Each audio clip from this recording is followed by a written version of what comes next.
오늘은 가정법원의 실제 판결문을 재구성한 특별한 가족 드라마를 준비했습니다. 40년 결혼 생활, 갑작스러운 가출, 홀로 세 자녀를 키운 아버지의 이야기. 구독, 좋아요와 함께 시작하겠습니다. 정준호와 김미영은 1978년 봄날, 벚꽃이 흩날리는 4월에 결혼했습니다. 서로를 바라보는 눈빛만으로도 세상을 다 가진 것 같았던 두 사람의 결혼식은 소박했지만 따뜻했죠.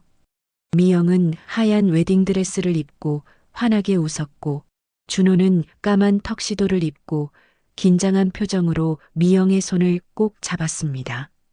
하객들의 축복 속에 두 사람은 평생을 함께하겠다는 맹세를 했어요.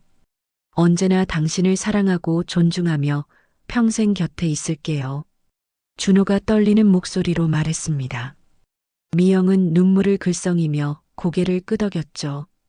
그때만 해도 두 사람은 서로의 약속이 평생 지켜질 것이라 믿었습니다. 하지만 인생이란 예측할 수 없는 법이죠. 결혼 후 준호와 미영은 작은 전세 아파트에서 신혼살림을 시작했어요. 준호는 중소기업에 다니며 열심히 일했고, 미영은 집안일을 돌보며 가정을 꾸렸습니다. 1년 뒤 두 사람의 첫 아이 지수가 태어났어요. 작고 여린 아기를 품에 안은 준호는 눈물을 참지 못했습니다. 이제 그는 한 가정의 가장이 된 것이죠. 우리 지수, 아빠가 세상에서 제일 행복한 사람으로 만들어줄게. 준호는 아기의 작은 손을 잡으며 속삭였습니다. 미영은 그런 준호를 사랑스럽게 바라보았죠. 그들의 행복은 오래가는 듯 했습니다. 2년 뒤에는 둘째 우진이, 그리고 또 2년 뒤에는 막내 소연이가 태어났어요. 5식구의 가정은 비록 경제적으로 풍족하진 않았지만 사랑으로 가득했습니다. 하지만 시간이 흐르면서 두 사람 사이에 조금씩 균열이 생기기 시작했어요. 준호는 직장에서의 스트레스를 가정에 가져왔고, 미영은 새 아이를 키우는 부담감에 지쳐갔습니다. 대화는 점점 줄어들었고 서로를 위한 시간도 없어졌죠. 가끔은 사소한 일로 언성을 높이기도 했습니다. 당신은 내 마음을 전혀 이해하지 못해요. 미영이 울먹이며 말했습니다. 준호는 한숨만 내쉬었죠. 그는 미영의 말에 반박하고 싶었지만 피곤함에 그저 침묵할 뿐이었습니다. 이런 상황이 반복되면서 두 사람 사이의 거리는 점점 멀어져 갔어요. 1991년 결혼한 지 13년째 되던 해에 미영은 집을 나갔습니다. 아무런 전조도 없이 아침에 준호가 출근한 사이 짐을 챙겨 사라진 거예요. 새 아이들은 학교에 있었고 준호는 퇴근 후에야 미영의 부재를 알게 되었습니다. 처음에는 잠시 외출한 줄 알았는데 옷장을 열어보니 미영의 옷 절반이 사라져 있었어요. 그는 처갓집에 쫓아갔지만 미영이는 없었고 친구들과 가족들에게 수소문했지만 아무도 그녀의 행방을 알지 못했어요. 마치 세상에서 흔적도 없이 사라진 것처럼 말이죠.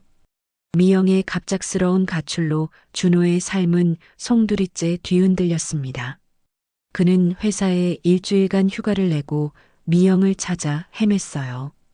그녀의 고향부터 친구들 집까지 발이 닿는 곳마다 수소문했지만 소용이 없었습니다.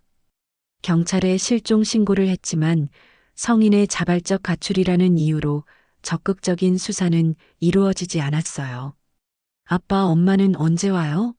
6살 배기 소연이가 매일 밤 잠들기 전 물었습니다. 준호는 딸의 머리를 쓰다듬으며 곧 올 거야라고 대답했지만 그 말이 점점 더 무거워지는 것을 느꼈어요.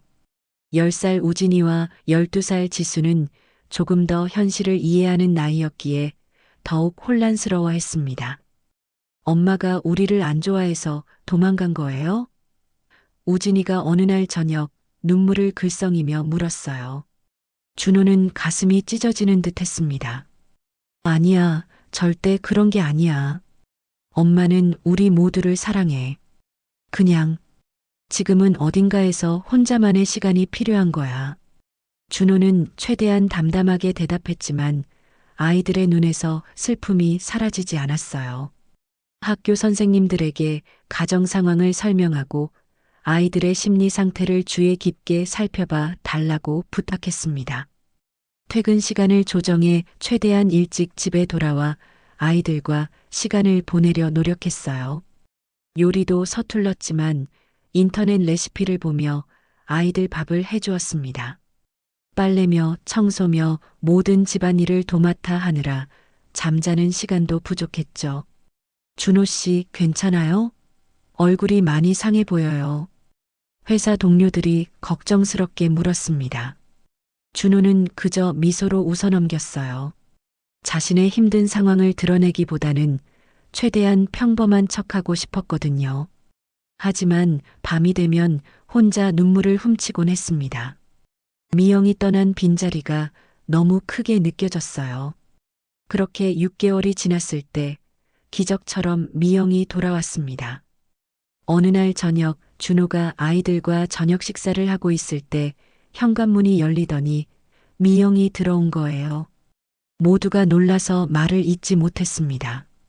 소연이가 가장 먼저 반응해 엄마라고 외치며 달려갔어요.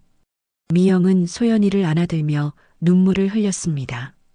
미영아. 준호는 떨리는 목소리로 그녀의 이름을 불렀어요. 미영은 고개를 들어 준호를 바라보았습니다.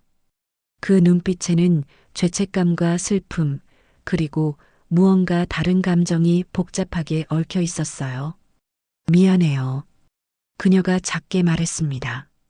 준호는 더 이상 묻지 않았어요. 그저 미영이 돌아온 것만으로도 감사했습니다. 하지만 미영의 귀환은 오래가지 않았습니다. 그녀는 마치 아무 일도 없었던 것처럼 다시 가정에 적응하려 했지만 무언가 변해 있었어요. 밤에 혼자 울기도 하고 멍하니 창밖을 바라보며 시간을 보내기도 했습니다. 준호는 조심스럽게 미영에게 다가갔지만 그녀는 마음의 문을 굳게 닫아놓은 상태였어요. 1992년 가을, 미영은 다시 집을 나갔습니다. 이번에는 짐도 거의 챙기지 않은 채로요. 준호는 다시 한번 무너졌습니다.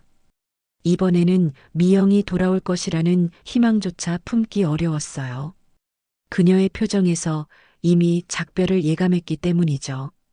아이들에게 어떻게 설명해야 할까? 준호는 머리를 감싸쥐었습니다. 지수는 13살, 우진이는 11살, 소연이는 7살이었어요. 한창 엄마가 필요한 나이인데 갑자기 사라져버린 어머니를 어떻게 이해시켜야 할지 막막했습니다. 그러던 중 충격적인 소문을 듣게 되었어요. 이웃 아주머니가 미영을 보았다는 것이었습니다. 그것도 낯선 남자와 함께. 준호 씨 말하기 그렇지만 미영 씨가 강남 쪽에서 다른 남자와 같이 다닌다는 얘기가 있어요. 이웃의 조심스러운 말에 준호는 가슴이 찢어지는 듯한 고통을 느꼈습니다. 분노와 배신감으로 가득 찬 준호는 미영과 그 남자를 경찰에 고소했어요. 당시에는 간통죄가 있었기 때문에 가능한 일이었습니다. 하지만 수사관은 두 사람의 정확한 소재를 파악할 수 없다며 사건을 중지시켰어요. 나중에 수사가 재개되었지만 증거 불충분으로 불기소 처분이 내려졌습니다. 준호야, 이제 그만 인정하고 앞으로 나아가야 해. 친구들이 조언했지만 준호는 쉽게 받아들일 수 없었습니다. 그에게는 아직 새 아이가 있었고 그들에게 부모 모두의 사랑이 필요하다고 생각했어요. 미영이 어떤 선택을 했든 그녀는 여전히 아이들의 어머니였으니까요. 집에서의 상황은 점점 더 어려워졌습니다. 사춘기에 접어든 지수는 엄마의 부재를 받아들이지 못하고 반항하기 시작했어요. 다 아빠 때문이야. 아빠가 엄마를 괴롭혀서 도망간 거라고. 지수의 날카로운 비난에 준호는 말문이 막혔습니다. 자신의 잘못이 있었을까? 미영을 더 이해하고 사랑해주지 못했던 걸까? 자책감에 밤잠을 설치는 날이 많았어요. 우진이도 점점 말수가 줄어들었습니다. 학교에서 싸움에 휘말리기도 하고 성적도 떨어졌어요. 담임 선생님의 호출이 잦아졌지만 준호는 회사 일 때문에 매번 시간을 내기 어려웠습니다. 소연이만이 그나마 밝은 모습을 유지했지만 가끔씩 엄마는 우리를 미워해요? 라고 물을 때마다 준호의 가슴은 찢어졌어요. 이웃의 도움과 친척들의 지원으로 어떻게든 가정을 꾸려나갔지만 미영의 빈자리는 너무나 컸습니다. 준호는 가끔 미영의 사진을 보며 울기도 했어요. 그들이 처음 만났을 때의 행복했던 순간들, 아이들이 태어났을 때의 기쁨, 함께 웃던 시간들. 모든 것이 꿈처럼 멀게만 느껴졌습니다. 언젠가 돌아오기는 하려는지 준호는 매일 밤 창밖을 바라보며 생각했어요. 하지만 시간이 흐를수록 그 희망은 점점 희미해져 갔습니다. 이제 그는 현실을 직시하고 홀로 새 아이를 키우는데 집중해야 했어요. 그것이 그가 할 수 있는 최선이었으니까요. 세월은 빠르게 흘러 1995년이 되었습니다. 미영이 떠난 지 3년이 지났지만 준호의 마음속에는 여전히 그녀의 빈자리가 크게 남아 있었어요. 이제 지수는 16살, 우진이는 14살, 소연이는 10살이 되었습니다. 아이들은 엄마 없이 자라면서 각자의 방식으로 상처를 감추고 있었어요. 특히 지수의 반항은 날이 갈수록 심해졌습니다. 밤늦게 귀가하거나 때로는 아예 집에 들어오지 않기도 했어요. 준호는 경찰서에서 연락을 받고 지수를 데리러 가는 일이 잦아졌습니다. 아빠, 왜 날 내버려 두지 않아요? 난 이미 다 컸다고요. 지수의 차가운 목소리에 준호는 가슴이 아팠지만 그저 딸을 꼭 안아줄 뿐이었어요. 우진이는 침묵 속에 자신만의 세계를 만들어갔습니다. 학교에서 돌아오면 바로 방에 틀어박혀 컴퓨터 게임에 몰두했어요. 준호가 대화를 시도해도 짧게 대답하거나 무시하기 일쑤였습니다. 담임 선생님으로부터 우진이가 학교에서 친구들과 어울리지 않아요. 혹시 가정에 문제가 있나요? 라는 질문을 받을 때마다 준호는 어떻게 대답해야 할지 몰랐어요. 소연이만이 준호에게 위안이 되었습니다. 어린 나이임에도 불구하고 소연이는 가족을 위해 애쓰는 모습을 보였어요. 아빠, 오늘은 제가 설거지할게요. 지수 언니, 뭐 도와줄 일 없어? 우진 오빠, 같이 저녁 먹자. 소연이의 따뜻한 마음씨는 무너져가는 가정에 작은 빛이 되어 주었습니다. 준호는 직장에서도 힘든 시간을 보내고 있었어요. 회사 구조 조정으로 인해 일자리를 잃을 위기에 처했고 아이들의 교육비와 생활비를 감당하기 위해 밤에는 편의점 아르바이트를 했습니다. 피로가 누적되어 몸은 점점 쇠약해졌지만 아이들을 위해 강한 모습을 보여주려 노력했어요. 1998년 지수가 19살이 되던 해에 집을 나갔습니다. 대학 입시에 실패한 후 아무런 말도 없이 짐을 챙겨 사라진 거예요. 아빠, 지수 언니가 없어졌어요. 소연이의 다급한 목소리에 준호는 직장에서 뛰쳐나왔습니다. 경찰에 신고하고 지수의 친구들에게 연락했지만 소용이 없었어요. 마치 미영의 가출이 되풀이되는 것 같았습니다. 아빠, 지수 누나한테 문자 왔어요. 우진이가 어느 날 저녁 조심스럽게 말했어요. 그냥 자기는 괜찮으니 걱정하지 말라고요. 준호는 안도의 한숨을 내쉬었지만 동시에 딸아이가 집으로 돌아오지 않는다는 사실에 슬픔이 밀려왔습니다. 지수는 가끔 문자로 자신의 안부를 전했지만 정확한 위치나 상황은 알려주지 않았어요. 1년 후 우진이도 집을 나갔습니다. 고등학교를 중퇴하고 내 길을 찾아보겠다는 짧은 편지만 남긴 채로요. 준호는 망연자실했습니다. 아내에 이어 두 아이마저 자신을 떠난 것이었어요. 남은 것은 14살이 된 소연이 뿐이었습니다. 아빠, 저는 절대 아빠를 떠나지 않을 거예요. 소연이의 다짐에 준호는 눈물을 흘렸습니다. 그는 마지막 남은 가족인 소연이를 위해서라도 강해져야 했어요. 2019년 미영이 가출한 지 27년이 흘렀습니다. 준호는 65살이 되었고 그동안 많은 것이 변했어요. 회사에서 명예퇴직을 하고 작은 분식점을 운영하며 생계를 유지하고 있었습니다. 소연이는 31살의 성인이 되어 대학을 졸업하고 회사에 다니며 준호와 함께 살고 있었어요. 지수와 우진이는 여전히 가끔 연락만 할 뿐 집으로 돌아오지 않았습니다. 지수는 38살이 되어 결혼도 했다는 소식을 들었지만 준호는 딸의 결혼식에도 초대받지 못했어요. 우진이는 36살 어디서 무엇을 하는지 정확히 알지 못했지만 적어도 1년에 한 번은 생일 문자를 보내주었습니다. 어느 날 준호는 중요한 결정을 내렸어요. 미영과 법적으로 이혼하기로 한 것입니다.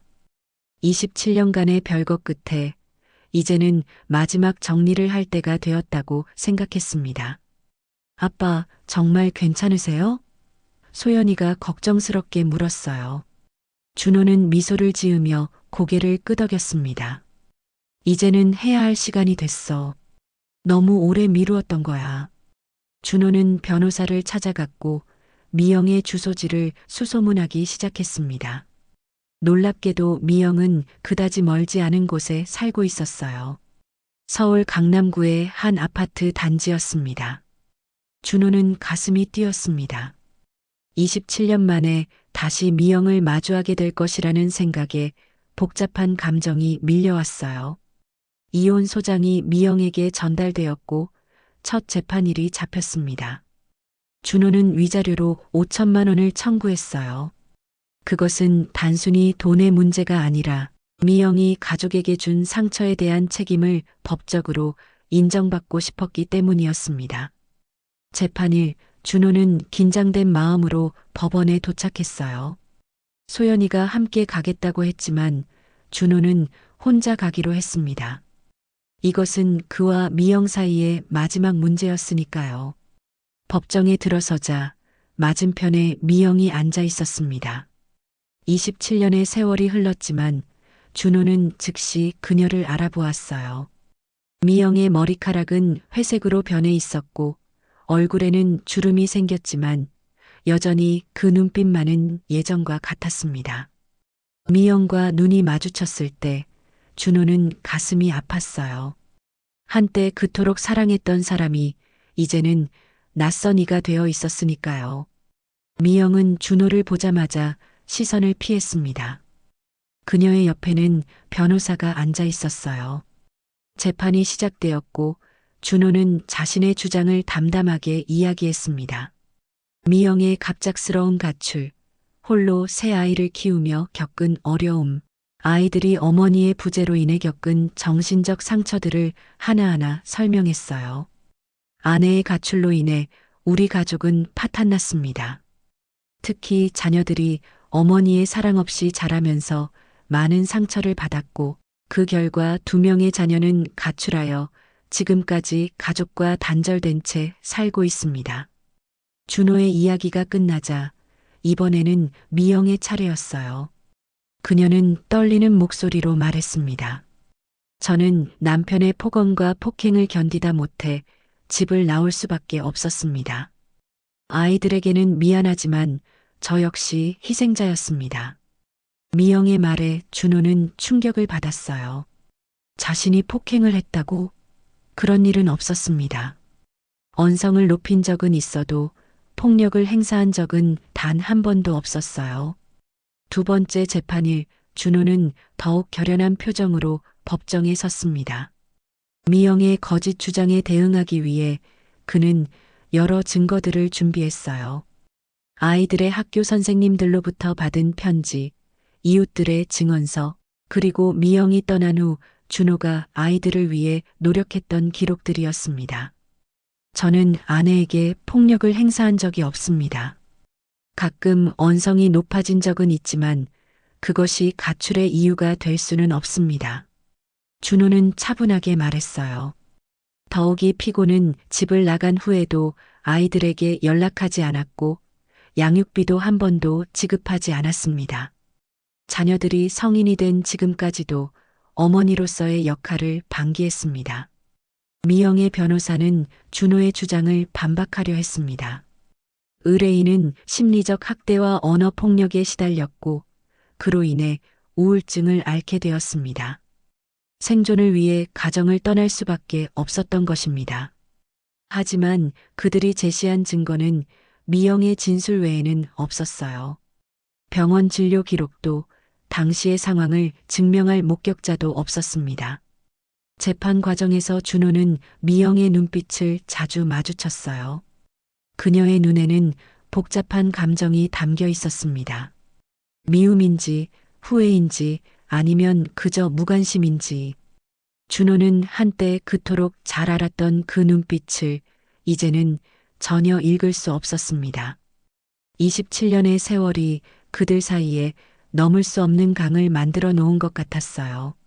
피고 측은 원고의 폭행 주장을 뒷받침할 만한 증거를 제출하셨나요?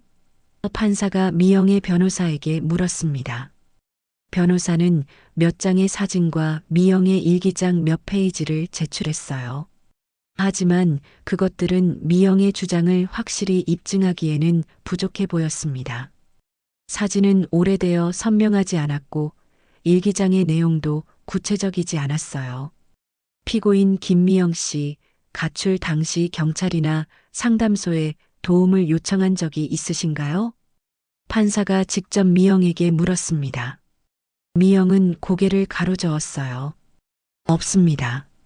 그때는 너무 두려웠고 그냥 벗어나고 싶었을 뿐입니다. 그녀의 목소리는 작았지만 준호는 그 말에 진심이 담겨 있지 않다고 느꼈습니다. 재판은 여러 차례 진행되었고 준호와 미영은 각자의 주장을 굽히지 않았어요. 준호는 미영이 왜 이토록 자신을 악의적으로 묘사하는지 이해할 수 없었습니다. 그저 평범하게 살아왔을 뿐인데 어째서 그녀는 자신을 폭력적인 남편으로 만들려는 걸까요? 아버지, 괜찮으세요? 세 번째 재판이 끝난 후 소연이가 법원 밖에서 준호를 기다리고 있었어요.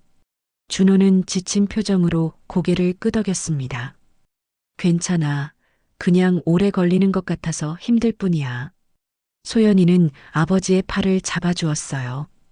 오늘은 제가 맛있는 저녁 준비할게요. 아빠가 제일 좋아하는 김치찌개요.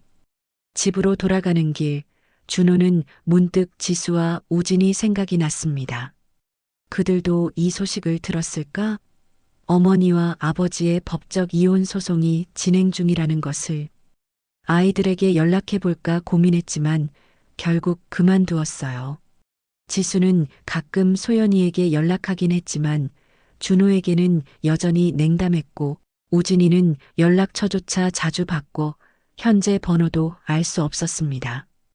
저녁 식사 후 준호는 소연이에게 물었어요. 소연아, 지수에게서 혹시 엄마에 대한 이야기를 들은 적 있니? 소연이는 잠시 망설이다 대답했습니다. 언니가 한 번 엄마를 만났다고 했어요. 3년 전쯤이요. 준호는 놀라서 눈을 크게 떴어요. 정말? 어디서? 강남의 어떤 카페에서요. 우연히 마주쳤대요. 언니가 먼저 알아보고 말을 걸었대요. 소연이의 말에 준호의 마음이 복잡해졌습니다. 지수가 미영을 만났다는 사실도 충격이었지만 그 사실을 자신에게 알리지 않았다는 것이 더 아팠어요. 그래서 어땠대? 무슨 이야기를 나눴대? 준호가 더 물었지만 소연이는 고개를 저었습니다. 언니가 자세히는 말하지 않았어요. 그냥 많이 변했다고만 했어요. 그날 밤 준호는 잠을 이루지 못했어요. 미영, 지수, 우진이. 그가 사랑했던 사람들은 모두 그의 삶에서 멀어져 있었습니다. 유일하게 남은 것은 소연이 뿐이었어요. 준호는 창밖의 달을 바라보며 생각했습니다. 모든 것이 끝나면 나는 다시 시작할 수 있을까? 2020년 7월 마지막 재판이 열렸습니다. 준호와 미영은 각자의 자리에 앉아 판사의 질문에 답했어요. 긴 재판 과정을 거치면서 미영의 주장은 점점 설득력을 잃어갔습니다. 그녀가 제시한 증거들은 준호의 폭행을 입증하기에 부족했고, 오히려 준호 측에서는 미영의 갑작스러운 가출과 장기간의 연락 두절이 가족에게 미친 부정적 영향에 대한 충분한 증거를 제시했어요. 최종 변론을 시작하겠습니다. 원고 측부터 말씀해 주십시오. 판사의 말에 준호의 변호사가 일어섰어요. 저희 의뢰인은 27년 전 피고의 갑작스러운 가출로 인해 세 자녀를 홀로 양육해왔습니다. 그 과정에서 경제적, 정신적으로 극심한 고통을 겪었으며 특히 자녀들이 어머니의 부재로 인해 받은 상처는 지금까지도 회복되지 않고 있습니다. 2명의 자녀는 성인이 된 후 집을 나가 현재까지 가족과 단절된 채 살고 있습니다. 이는 모두 피고의 무책임한 행동에서 비롯된 결과입니다. 이어서 미영의 변호사가 일어났습니다. 저희 의뢰인은 원고의 폭언과 정신적 학대를 견디다 못해 어쩔 수 없이 집을 나올 수밖에 없었습니다. 비록 자녀들에게 상처를 준 점은 유감스럽지만 피고 역시 가정폭력의 피해자였음을 이해해 주시기 바랍니다. 변론이 끝나고 판사는 한 달 후에 판결을 내리겠다고 했어요. 법정을 나서는 준호의 마음은 복잡했습니다. 미영의 주장이 대부분 허위임을 증명했다는 안도감도 있었지만 동시에 27년간의 결혼 생활이 이런 식으로 끝난다는 사실이 슬펐어요. 법원 밖으로 나오자 준호는 뜻밖의 인물과 마주쳤습니다. 지수였어요. 38살이 된 큰딸은 세월의 흔적이 묻어났지만 여전히 준호의 눈에는 어린 시절 모습이 겹쳐 보였습니다. 지수야. 준호는 떨리는 목소리로 딸의 이름을 불렀어요. 지수는 잠시 망설이다가 다가왔습니다. 안녕하세요, 아버지. 그녀의 목소리는 낯선 듯 공식적이었어요. 재판 보러 왔니? 준호가 물었습니다. 지수는 고개를 끄덕였어요. 소연이에게 들었어요. 마지막 재판이라고 해서. 그녀는 말을 끝맺지 못했습니다. 같이 차라도 한잔할까? 준호가 조심스럽게 제안했어요. 지수는 잠시 고민하다 동의했습니다. 그들은 법원 근처 조용한 카페로 향했어요. 오랜만에 마주 앉은 부녀는 어색함 속에서 각자의 커피를 바라보았습니다. 결혼했다고 들었는데 잘 지내니? 준호가 침묵을 깨고 물었어요. 지수는 짧게 대답했습니다. 네, 결혼식은 못 치르고 혼인 신고만 했지만 괜찮아요. 남편은 회사원이에요. 아이는 아직 없어요. 또다시 침묵이 이어졌습니다.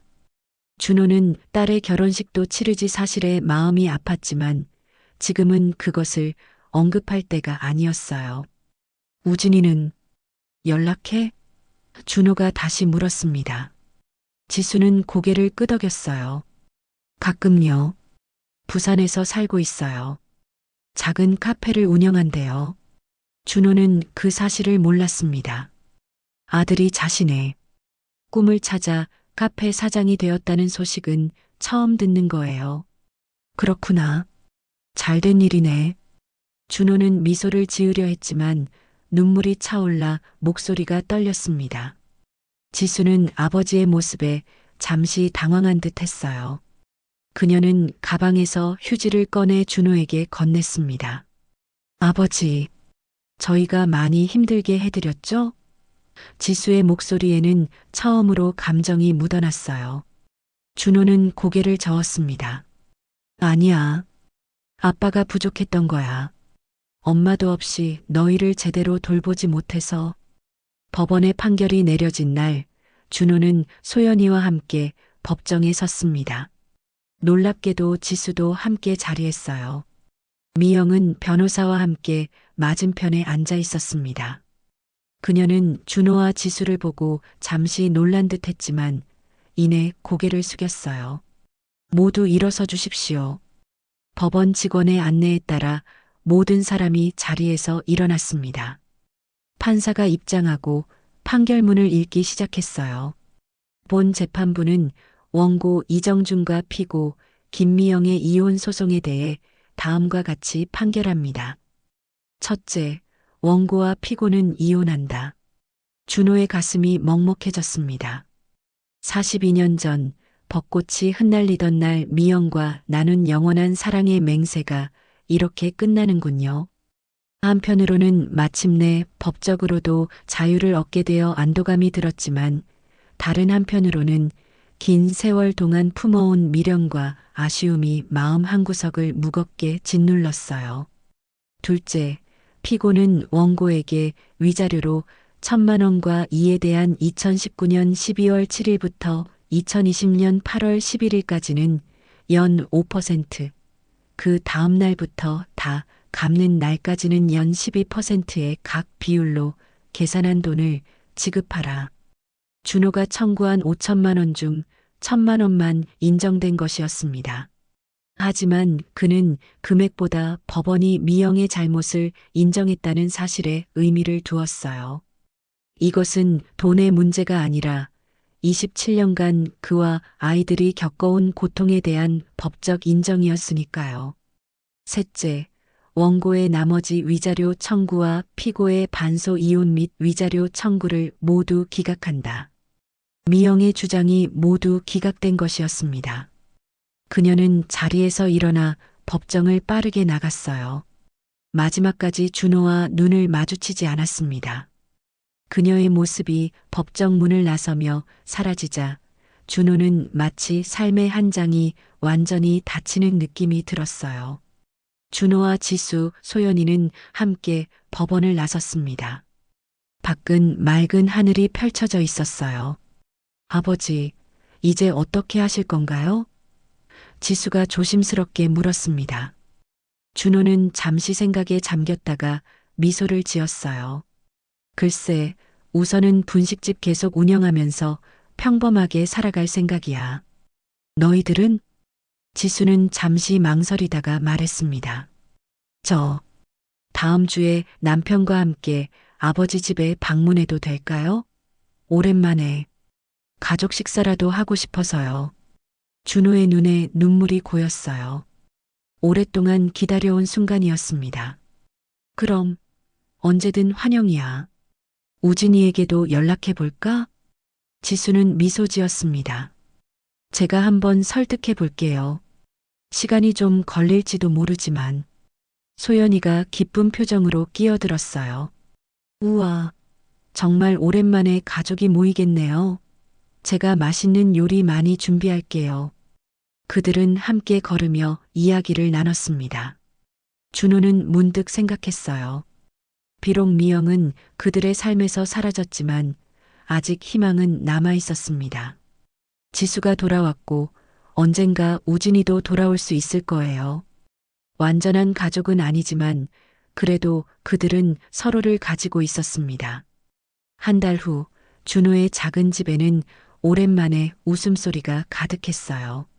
지수와 그녀의 남편 소연이 그리고 놀랍게도 우진이까지. 우진이는 마지막 순간에 마음을 바꿔 가족 모임에 참석했습니다. 그는 여전히 말수가 적었지만 그래도 아버지와 눈을 마주치며 대화를 나눴어요. 아버지, 제 카페에도 한번 오세요. 아버지가 좋아하시는 팥빙수 특별히 만들어 드릴게요. 우진이의 말에 준호는 가슴이 뭉클했습니다. 그는 고개를 끄덕이며 웃었어요. 그래, 꼭 갈게. 식탁에는 소연이가 정성껏 준비한 음식들이 가득했습니다. 오랜만에 모인 가족은 어색함도 잠시 곧 서로의 이야기를 나누며 웃고 떠들었어요. 그들 사이에는 여전히 아물지 않은 상처도 있었지만 이제는 함께 치유해 나갈 준비가 되어 있었습니다. 준호는 창밖을 바라보았어요. 하늘은 맑았고 햇살은 따뜻했습니다. 그는 생각했어요. 끝은 언제나 새로운 시작이 될 수 있구나. 비록 결혼 생활은 실패로 끝났지만 그의 인생은 아직 끝나지 않았습니다. 지금 이 순간 오랜 시간 흩어졌던 가족이 다시 모였다는 것만으로도 그는 행복했어요. 이제 준호는 미래를 향해 한 걸음씩 나아갈 준비가 되어 있었습니다. 상처는 시간이 흐르면 아물기 마련이니까요. 오늘의 이야기 어떠셨나요? 27년간의 별거 끝에 법정에서 만난 부부, 상처받은 자녀들, 그리고 새로운 시작. 우리 주변에서도 일어날 수 있는 현실적인 가족 드라마였습니다. 상처는 깊었지만 결국 서로를 향한 작은 용기가 가족을 다시 모이게 했죠. 여러분의 가정에도 따뜻한 화해와 치유의 시간이 있기를 바랍니다. 다음 이야기도 기대해 주세요. 댓글로 여러분의 감상과 다음에 듣고 싶은 사연도 알려주세요. 좋아요와 구독 부탁드려요. 감사합니다.